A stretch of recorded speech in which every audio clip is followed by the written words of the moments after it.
അലീന മനുവിനെ വിളിച്ചിട്ട് ചോദിക്കുന്നുണ്ട്. കുളത്തൂർ പുഴയിലേക്കാണ് എന്നെ കൊണ്ടുവരുന്നതെന്ന് മനുവേട്ടന് അറിയായിരുന്നില്ലേ? സ്റ്റാൻലി എന്ന് പറഞ്ഞ ആളെ അറിയായിരുന്നില്ലേ എന്നൊക്കെ ചോദിക്കുന്നുണ്ട്.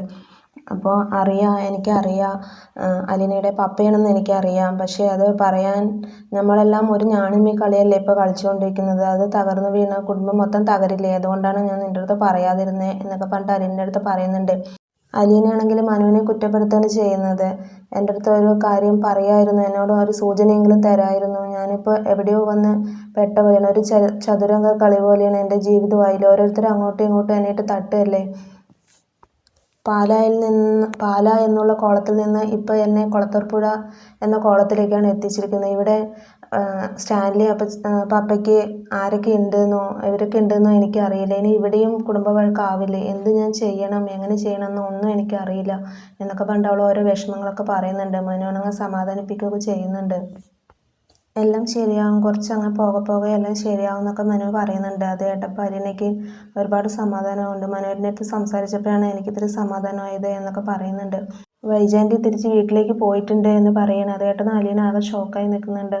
ഇപ്പം അച്ഛനില്ലാത്തത് കൊണ്ട് കറക്റ്റ് സമയമാണല്ലോ, ആരും എതിർക്കാനൊന്നും ഇല്ലല്ലോ, അതുകൊണ്ടായിരിക്കും ഇപ്പോൾ പോയത് എന്നൊക്കെ പറയുന്നുണ്ട്. എന്തായി അവിടെ എന്നൊക്കെ ചോദിക്കുന്നുണ്ട്. ആകെ ടെററായിട്ട് നിൽക്കുന്നുണ്ട് ആൻറ്റി എന്ന് പറയുന്നത്. അങ്ങനെ അവർ കോള് കട്ട് ചെയ്യുന്നുണ്ട്.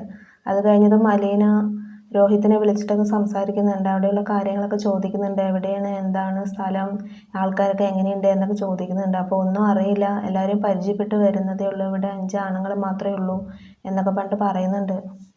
അമ്മ എന്ത് പറഞ്ഞാലും അമ്മയുടെ അടുത്ത് എതിർക്കാനൊന്നും നിൽക്കണ്ട, വഴക്കിനൊന്നും നിൽക്കണ്ട എന്നൊക്കെ പറഞ്ഞിട്ട് അവരുടെ അടുത്ത് പറയുന്നുണ്ട്. നല്ല കുട്ടികളായിട്ട് ഇരിക്കണം എന്നൊക്കെ പറഞ്ഞിട്ട് അലീന 3 പേരുടെ അടുത്തും പറയുകയൊക്കെ ചെയ്യുന്നുണ്ട്. ബബിത പറയുന്നുണ്ട്, അച്ഛൻ എന്തറിഞ്ഞിട്ടാണ് അവിടെ കൊണ്ടാക്കിയത് എന്നൊക്കെ പറയുന്നുണ്ട്. അച്ഛൻ ഇങ്ങോട്ട് വന്നിട്ടില്ല, നാളെ വരുള്ളൂ എന്നാണ് പറഞ്ഞത്. അവിടെ ഒരു ഹോട്ടലിൽ റൂം എടുത്തിട്ട് ഇരിക്കുകയാണ് എന്നൊക്കെ പറഞ്ഞിട്ട് അലീനയുടെ അടുത്ത് സംസാരിക്കുന്നുണ്ട്. അച്ഛന് വയ്യാത്തതുകൊണ്ടാണ്, ഭയങ്കര ക്ഷീണമെന്ന് പറയുന്നുണ്ടായിരുന്നു. അപ്പോൾ ഇനി നാളെ എത്തുള്ളൂ എന്നൊക്കെ പറഞ്ഞിട്ട് അവരിങ്ങനെ സംസാരിക്കുകയൊക്കെ ചെയ്തിട്ട് കോള് കട്ട് ചെയ്യുന്നുണ്ട്. അങ്ങനെ നമ്മുടെ അലീന രാവിലെ നേരത്തെ എണീറ്റിട്ട് അവിടെ വീടിൻ്റെ അവിടെയൊക്കെ വന്നിങ്ങനെ നോക്കുന്നുണ്ട്. അടുക്കളയിലൊക്കെ വന്ന് നോക്കുന്നുണ്ട്. നോക്കുമ്പോൾ ആരും എണീറ്റിട്ടൊന്നും ഉണ്ടാവില്ല. അപ്പോൾ അങ്ങനെ വെളിയിലേക്ക് ഇറങ്ങിയതും ഒരു ചേച്ചി അവിടെ നടന്നു വരുന്നുണ്ട്. അപ്പോൾ എന്താണെന്നൊക്കെ ചോദിക്കും. അപ്പോൾ ഞാൻ പുറം പണിക്ക് വരുന്നതാണ്, ഇവിടെ ഉള്ളടിച്ചു വാരും തുടയ്ക്കും മുറ്റമൊക്കെ തൂത്തുവാരും, അതിന് വേണ്ടി വരുന്നതാണ്. എനിക്ക് 3-4 വീടുകളിൽ ഇതുപോലെ പോകണം എന്നൊക്കെ പറയുന്നുണ്ട്. ഒരു വീട്ടിൽ മാത്രം പോയിട്ട് ഒന്നും നടക്കില്ല, കുട്ടി ഏതാണ് എന്നൊക്കെ പറഞ്ഞിട്ട് അലീനയോട് ചോദിക്കുന്നുണ്ട്. അപ്പോൾ ഞാനും ഇന്നലെ വന്നതാണ്, ഞാനും ഇവിടുത്തെ ആൾ തന്നെയാണ് എന്ന് പറഞ്ഞിട്ട് പറയുന്നുണ്ട്. അങ്ങനെ പണിയൊക്കെ ഒരുക്കിയിട്ട് അവിടെ വന്ന് ചേച്ചി പുറത്തേക്ക് ഇറങ്ങുമ്പോൾ കയ്യിലൊരു സെഞ്ചി ഉണ്ടാവും. വരുമ്പോൾ അതിലൊന്നും ഉണ്ടായിരുന്നില്ലല്ലോ, പോകുമ്പോൾ എന്താ സെഞ്ചിയിൽ എന്നൊക്കെ പറഞ്ഞിട്ട് അലീന ചോദിക്കുന്നുണ്ട്. അപ്പോൾ കുറച്ച് സാധനങ്ങളാണ്, ബാക്കി വന്ന സാധനങ്ങൾ ഞാൻ വീട്ടിലേക്ക് കൊണ്ടുപോകും, ജോസഫ് ഇവിടുന്ന് തരുന്നതാണ്, അതാണ് കൊണ്ടുപോകുന്നത് പറയണ്ടേ. എന്നിട്ട് അലീന സെഞ്ചിയൊക്കെ സെർച്ച് ചെയ്യുന്നുണ്ട്. നോക്കുമ്പോൾ അരിയും പലചരക്ക് സാധനങ്ങളൊക്കെ ഉണ്ടാവും. അപ്പോൾ ഇതൊക്കെയാണ് കൊണ്ടുപോകുന്നത്, കുഴപ്പമില്ല കൊണ്ടുവെക്കുമെന്ന് പറഞ്ഞിട്ട് അവരുടെ അടുത്ത് തന്നെ കൊടുത്തു വിടുന്നുണ്ട്. അത് കഴിഞ്ഞതും ആൻ്റപ്പൻ്റെയും ജോസഫിൻ്റെയും റൂമിലേക്ക് പോകുന്നുണ്ട്. വിളിച്ചെണീപ്പിക്കുന്നുണ്ട്. എന്താ എണീറ്റിട്ടില്ല എന്നൊക്കെ ചോദിക്കുന്നുണ്ട്. അപ്പോൾ ഞങ്ങൾ 8 മണിയാവും എണീക്കാൻ.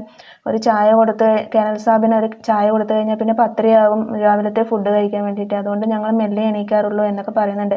നമുക്കപ്പോൾ ഈ ടൈം ടേബിൾ ഒന്ന് മാറ്റണം, നമുക്ക് 6 മണിക്ക് എണീറ്റിട്ട് ബ്രേക്ക്ഫാസ്റ്റ് റെഡിയാക്കാം. നമുക്ക് ഇതുവരെ അങ്ങനെയല്ലേ ശീലിച്ചത്, അപ്പോൾ ഇനി ഒന്ന് ചേഞ്ച് വരുത്താം, ഞാൻ പറഞ്ഞിട്ട് കേണൽ സാബിൻ്റെ അടുത്ത് സമ്മതിപ്പിക്കാം എന്നൊക്കെ പറഞ്ഞിട്ട് അലീന പറയുന്നുണ്ട്.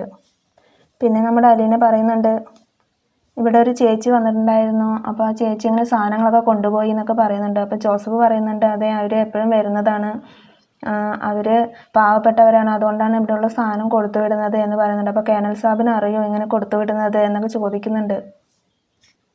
അങ്ങനെ ഇന്നത്തെ എപ്പിസോഡ് ഇത്രയേ ഉള്ളൂ. Thank you for watching my video.